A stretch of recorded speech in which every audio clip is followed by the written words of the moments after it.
guys, we're at XMA with the new coach for INTZ, Abaxial. Hello, Abaxial. Hi. He just got recruited by INTZ as an analyst and a coach, and I have a question for him. Is where do you come from? I'm from Rockville, Maryland, in the United States. I started working. And how did you come to work for INTZ? I did some writing, some coaching for other teams, and I got invited to try out a week before the semifinals with Payne. I liked what they saw, and then I flew down a day before the final with Cade. So you were in Istanbul with them during the tournament. The tournament, they had a difficult game at the beginning because they were tired, and then they played better, but finally they lost in the final. So my question is, what happened in this tournament? Do you think they were at a good level there, or could they have beaten Besiktas?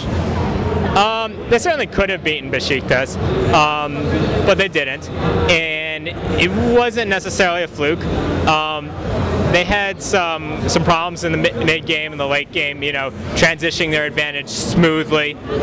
We scrimed some EU LCS teams up there. They looked a lot like the games against Besiktas, early lead, later get on, throw the game. So those are some flaws that need to be worked on. The jet lag, low prep time, these stank, but no excuses. There was a huge controversy about cell phones on the final, and I believe this was not the worst because the main problem was probably that there was no delay. So the game was live. Do you think the game being live affected the team and gave too much of an advantage to Besiktas? I don't think the cell phones matter at all. It's kind of hard to actually cheat with the cell phone and not have the ref notice you or something like that. As for the event being live, yes, it was live. There was no delay. I don't know how they do it elsewhere, but it was live. And yes, it was annoying. They were yelling around Baron. They were yelling when we tried to push camp.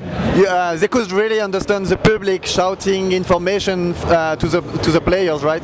Well, I don't think they could understand the information, but they could understand, noise, something's going on.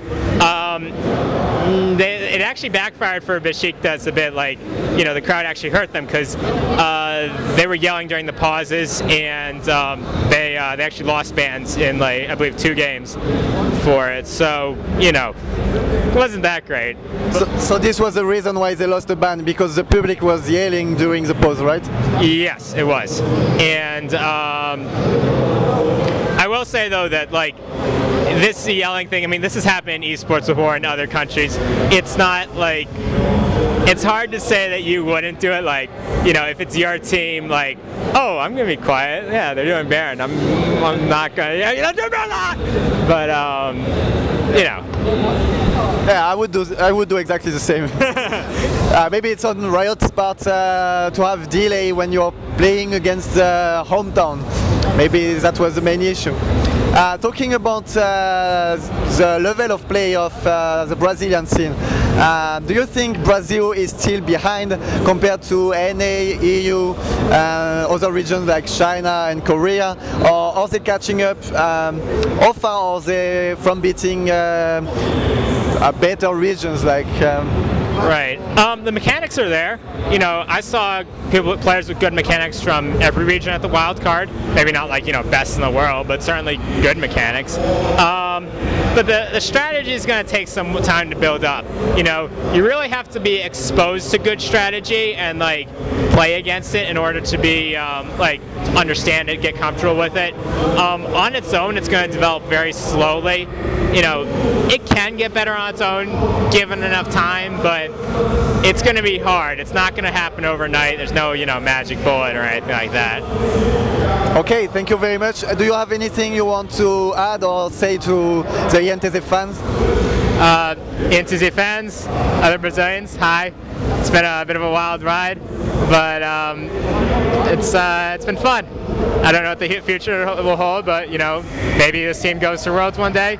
If we do, then I'll do my best.